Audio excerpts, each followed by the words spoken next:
आज SSC stenographer 2023 के 2 दिनों तक जो पेपर चले हैं 12 और 13 को, वो आज पूरी तरह से समाप्त हो चुके हैं। तो मैं उन बच्चों को जिन्होंने एसएससी स्टेनोग्राफर 2023 का पेपर दिया है, तो उनके लिए मैं एक गुड अटेम्प्ट बता रहा हूँ कि आपका अगर इतना अटेम्प्ट किए हैं तो आप अच्छी स्थिति में हैं और अब एक्यूरेसी 90 से 95% आपकी है, तो आपको एक जॉब एसएससी के थ्रू आपको अवश्य मिलेगी। जैसे मैं बताता हूँ, रीजनिंग में रीजनिंग में अगर जिन बच्चों के 45 प्लस अटेम्प्ट किए हैं और जिन बच्चों की जीके में 30 से बत्तीस क्वेश्चन किए हैं और जिन बच्चों का इंग्लिश में 90 प्लस अटेम्प्ट किए हैं, उनको हम लोग गुड अटेम्प्ट बोलेंगे, अच्छा अटेम्प्ट बोलेंगे। और आपका एक्यूरेसी 90% से 95% होनी चाहिए।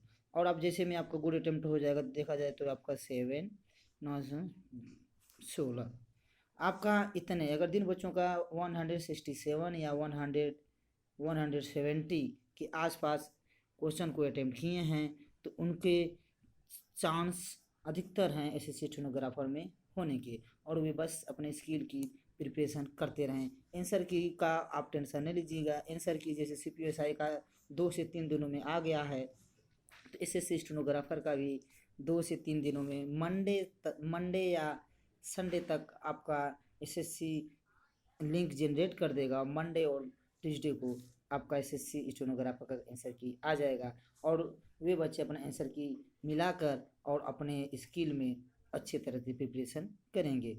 और जैसे मैं कुछ बच्चों बताए थे और हमें भी ये जीके का जो ये क्वेश्चन लगा, ये जो मॉडरेट था और जो रीजनिंग थी इजी इसको बोलेंगे, इंग्लिश भी इजी थी जो पिछले साल की थी उसी तरह। लेकिन इस बार जीके का जो हमेशा का रवैया रहता है कि वो मॉडरेट ही देता है, स्टैटिक जीके का ज़्यादा रहता है, 4-5 करंट दे देते हैं। तो जीके में है और कितने कितने बच्चों को तो 15 से 20 क्वेश्चन सही सही करना भी मुश्किल हो गया था।